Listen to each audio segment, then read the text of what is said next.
Hi everybody, welcome to Thursday, the Court of Public Opinion from the garage. I'm Jeremy Cordeaux, Peter Clayton's behind the camera, and you're there, all is well. Does the microphone sound all right? Yes. It's a new microphone. Very good. It's a new microphone. I think it sounds good too. Happy birthday if you're having a birthday before we get into the news of the day or the comments of the day. And by the way, thank you for all your comments. Very grateful. 2021, on this very day, March 2, Dolly Parton receives the Moderna COVID-19 vaccine, which she gave out of her own pocket $1 million to help develop. And I say that, interestingly enough, it's on the eve of what would be the, fifth needle becoming available across Australia this week, really.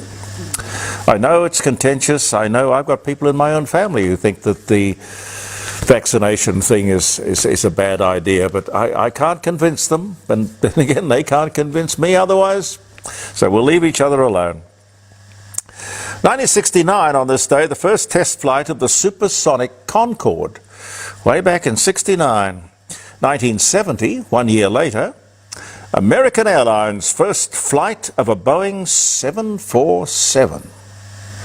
1970. 2016, the longest non-stop scheduled commercial flight by distance. It was an Emirates A380, and it flew, 14,200 Ks, Dubai to Auckland in 17 hours and 15 minutes. 2002, the US invasion of Afghanistan. And of course they weren't the first. The Soviets were in before that, and the Brits were in before that. People don't learn. You know, nobody picks up a history book. Nobody, it would seem. US conventional forces first deployed as part of Operation Anaconda. And I think it ended up for Australia when we went to Afghanistan. I think it was the longest involvement in a war in our entire history. 10 years, long time. Karen Carpenter, the American pop vocalist and drummer. You don't see many women drummers, do you? Not a lot. Do you know any, Pete? No. We've only just begun, Rainy Days and Mondays. Top of the World. I loved that song, Top of the World. Born in New Haven, Connecticut. She died 1983, anorexia, but she was born this day in 1950. The ceremony to mark the start of the commencement of the Sydney Opera House, Bennelong Point, which was, when I was a kid growing up, it was an old tram depot. And Sydney is always getting rid of trams and then spending a fortune to put them back, then getting rid of them again. Now they don't even have a depot for them. Well, I suppose they could go park them in the Opera House. But it might be confusing for the locals. Happy birthday to Jeff Kennett. 1948 he was born. Great, I think a fine politician. He knew what he was doing and he knew what he wanted, and he was not afraid. I think being a politician requires a certain degree of visible courage.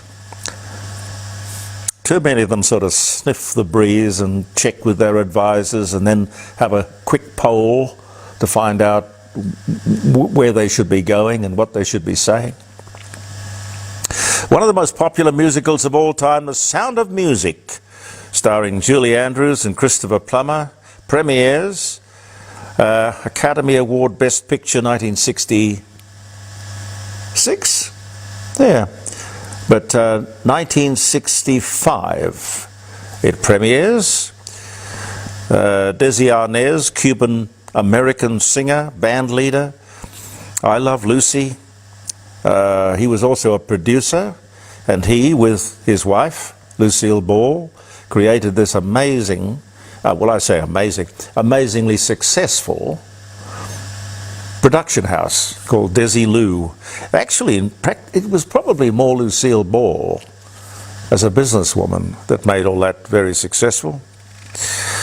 The Republic of Texas declares independence from Mexico, 1836. And if you remember the day for any reason, I hope it's going to be a good one. A nice Thursday, autumn day. You know, for the first time in history, it says here, more people are dying from being overweight than are dying from hunger. More people are dying of obesity than of hunger. Interesting to think about that for a while. I feel very sorry for those people employed by Scott's Refrigerated Logistics, big trucking company. You see their trucks absolutely everywhere.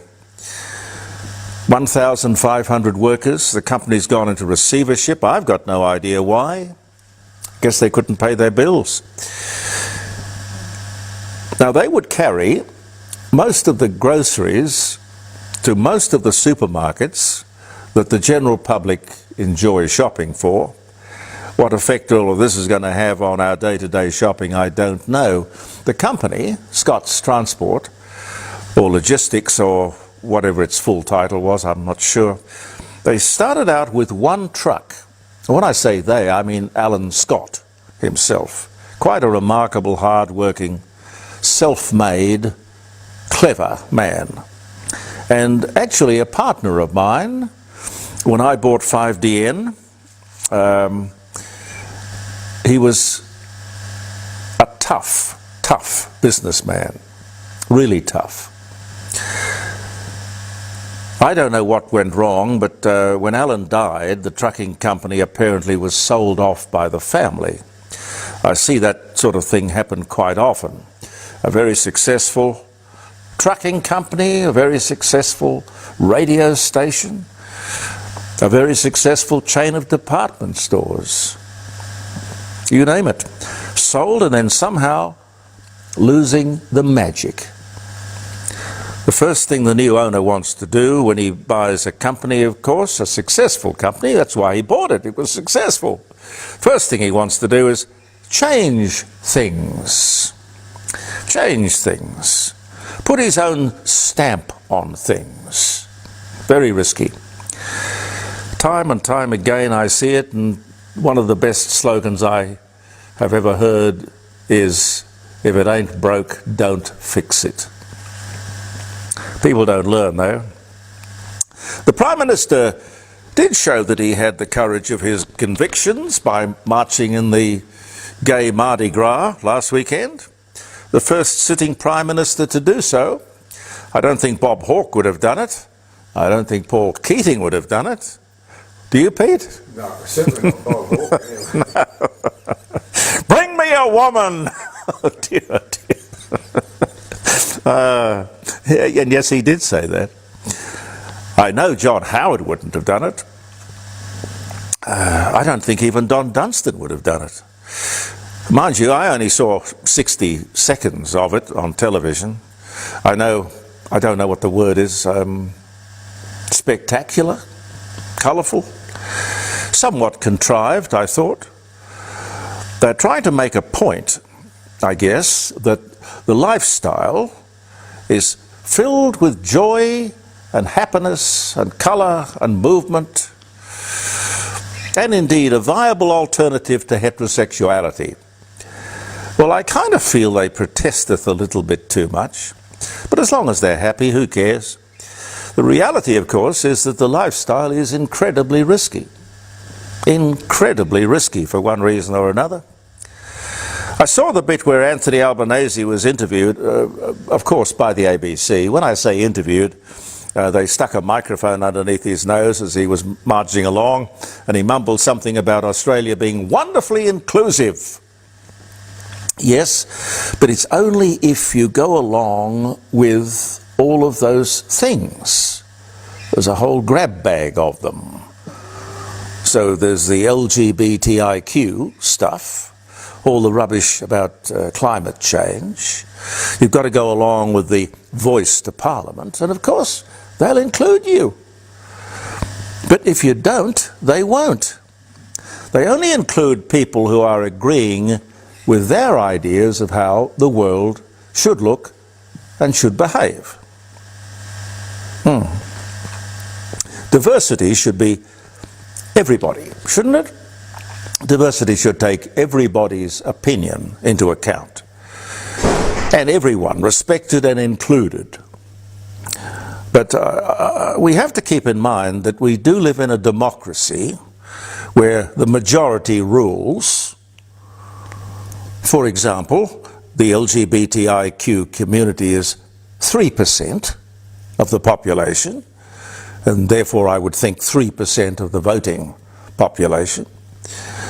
Should 3% have the power or the right to reshape society? I mean, even though if they're right or they're wrong, or they're upside down or back to front or whatever, it's only an opinion, a lifestyle. And quite frankly, if you find dykes on bikes to be crude and vulgar, well, that's your right. And just to reinforce my comment, Marcus Blackmore, who is the son of the founder of the Blackmore vitamin empire, has been blacklisted. Blackmore's blacklisted.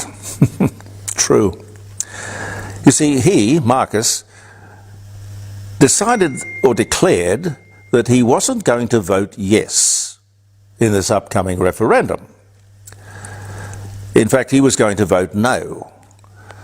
Now there is an open war being waged against Blackmore's, not just Marcus, but the whole company, urging people to boycott the vitamins because he had the temerity to actually have a different point of view. Shock, horror. And I see this one, which is interesting. The Australian government is kicking in over $3 million. And when I say the Australian government, I of course mean us, we the taxpayer. And they're doing this to support and encourage gay and lesbian people in the Asia-Pacific area. Why, you ask? Well, homosexuality in many of these countries is illegal. They'll put you in jail or worse. Surely it's not our business to try and influence sovereign countries who have a particular or a different view or law which doesn't coincide with ours. I mean, what business is it of ours? If that's the law in these various Asian Pacific countries, that's their business. The law's the law. Don't know why we're interfering, and particularly with taxpayer money. Which leads me nicely into this little piece of hypocrisy. Foreign influences are apparently stalking, bullying, harassing the nationals from some 30 overseas countries here in Australia. Sometimes it's political, sometimes it's religious, sometimes it's financial. The problem is, it's made a lot worse because these diaspora, not knowing English, the English language well or at all, they stick to a tightly knit little community with not a lot of intent to mix with the locals, which makes them quite vulnerable to this kind of intimidation from these foreign influences from their own home countries. You know, you'll go along with this, or you have relatives and we know where they are. That kind of intimidation. Apparently it does go on. So if you come to Australia, one way of handling this would be to insist newcomers to Australia speak Australian. They speak English. The simple truth is that these guys really shouldn't be influencing anybody in Australia, an independent sovereign nation, and we shouldn't be in the Asia-Pacific doing the same thing. I mean, keep your nose out of other people's business, I would have thought. If these foreign diaspora in Australia left their homeland, they might have done it for a very good reason. And part of that reason might well have been the fear of being intimidated by authorities. And that's funny. There's a big, in fact, the biggest ever Avalon air show on this weekend. It's the biggest air show in the Southern Hemisphere, I'm told. Defence Force representatives from all over the world are going to come and have a little look at the latest and the greatest. And why not? It's good for the state of Victoria and for Australia. Defence Force representatives from all over the world.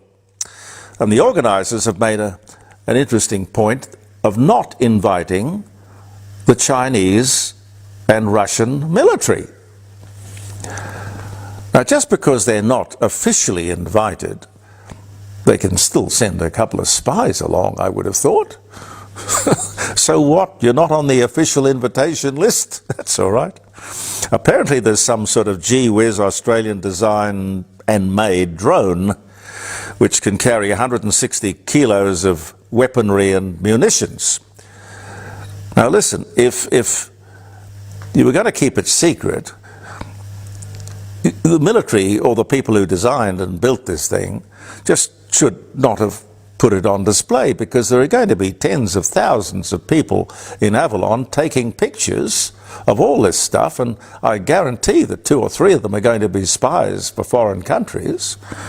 But if you don't want to go along to the air show in Victoria, by the way, you can always go to the Echunga Recreation Grounds on Harndorf Road at Echunga, closer to home here in Adelaide anyway, and have a little look at the All British Day.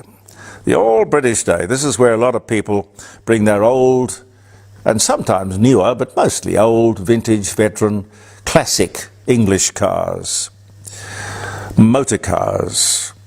They gather, or I should say we, because I've been up there a few times myself, once a year.